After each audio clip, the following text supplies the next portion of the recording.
It's March 20th, 2012, and we're here at the Specialty Health Clinic with author Robb.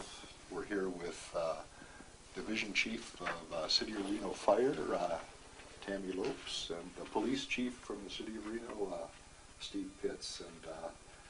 And today's going to be a very special day. We're going to talk with Robb about his book, The Paleo Solution, some of his views about human disease, and Robb, we thank you. We thank you very much for coming to visit with us today. Huge honor. It was pretty cool showing up in Reno and finding a bunch of friends, basically, that were interested in all this material. So it's been very cool. Well, we were excited too, because we were aware of your work. You were living up in Northern California, and we were aware of your work, and we liked your work. And then when we heard that you had moved to Reno, then we got really fired up.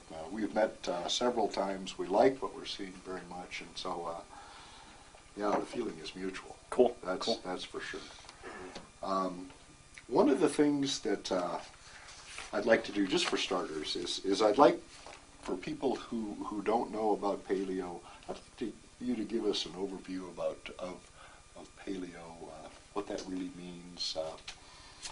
And I'd like to point out that Tammy gave me an incredible article that you're mentioned in, and our friend Gary Tobbs is mentioned in, and you and Gary are friends, I know. So things are fitting together nicely. And the article is addressing the epidemic of obesity in the United States Fire Service. This is a wonderful article. It's an indication that I think things are changing. Things are changing in a positive direction,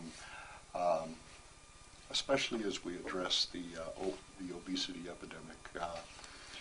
And I just think that's desperately needed, because in the last 30 years, what we've seen in our country and now in the rest of the developed world is a disaster.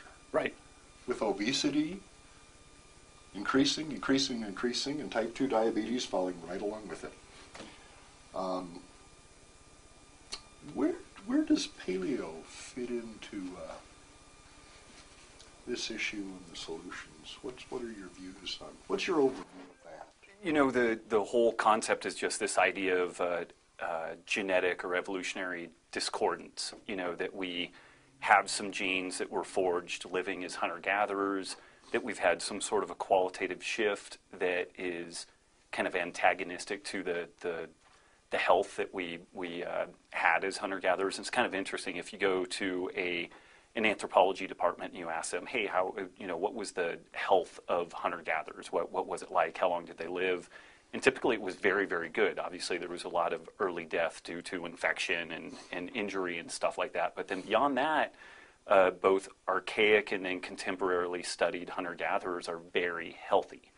And then when we start seeing this adoption of agriculture and more grains and more refined carbohydrates, changing in sleep patterns, changing in activity patterns, we start seeing disease. And that's kind of the overall orientation, is that any organism living anywhere, cows eat grass, chipmunks do chipmunk stuff, and if you start moving them away from the kind of genetically imprinted ways that they've become very successful doing what they're doing, there's an opportunity that could be beneficial, but there's also an opportunity that could be very detrimental. And so for us, this kind of paleo diet or paleo template is trying to look, for me, the most effective way to look at this isn't trying to look at hunter-gatherers and emulate what they did. It's look at modern diseases and try to retro-engineer what is the evolutionary discordance with this problem. What is it that we're doing now that is potentially problematic? Like we'll talk about sleep, I know, and we have certain populations, police, military, fire, that are, and medical, obviously, that are horribly impacted by sleep debt. And historically, we've just kind of said, well, you need to tough it out. This is just part of the job. And what we're discovering is that approach is incredibly costly, both in human lives and in the amount of money that we deal with the collateral damage associated with that. So for me, it's taking this, paleo as this opportunity to apply evolutionary medicine, Darwinian medicine to creating a hypothesis. Why is this disease state happening? Can we look at the evolutionary history of an organism, being us in this case, and then retro-engineer what the problem is, and then maybe offer a solution? And the cool thing about it is that these solutions are incredibly effective and inexpensive. When we deal with biological systems, if we do things correctly, it doesn't cost us a lot of money to fix it because we're dealing with things in a multifactorial fashion. When we deal with sleep, deal with exercise, deal with food, things kind of come into a rightness rather quickly. Are you comfortable with the idea that about 10,000 years ago, that's when we stopped being hunter-gatherers per se, and agriculture was organized? It depends. If you look at the Native American populations of the United States, it maybe was a couple of hundred years ago, if that. And we see this kind of time ordering. Northern Europe, certain parts of Northern Europe, the Middle East.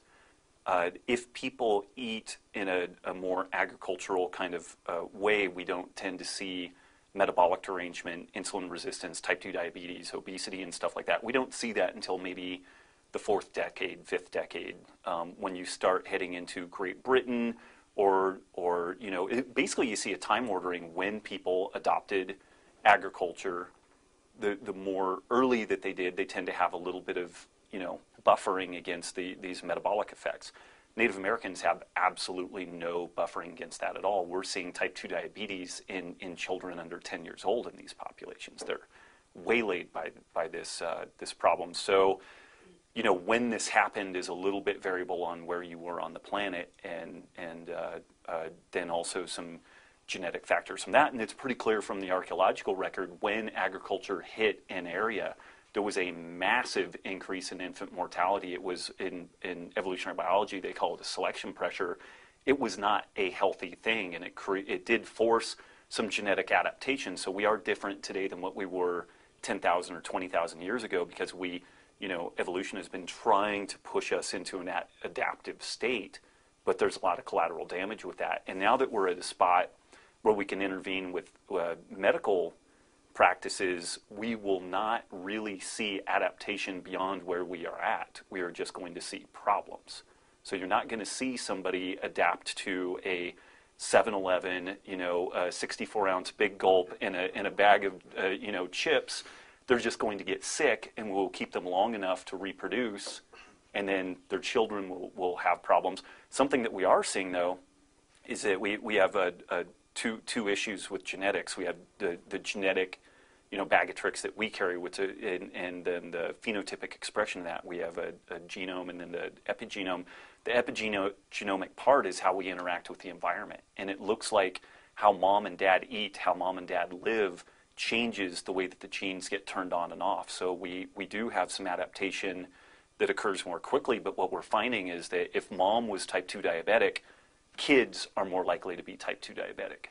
And that is something that's very, very cryptic, because it's not changing the genetics, but it's changing how these little switches get flipped on and off, and that is feeding forward into multiple generations, into subsequent generations.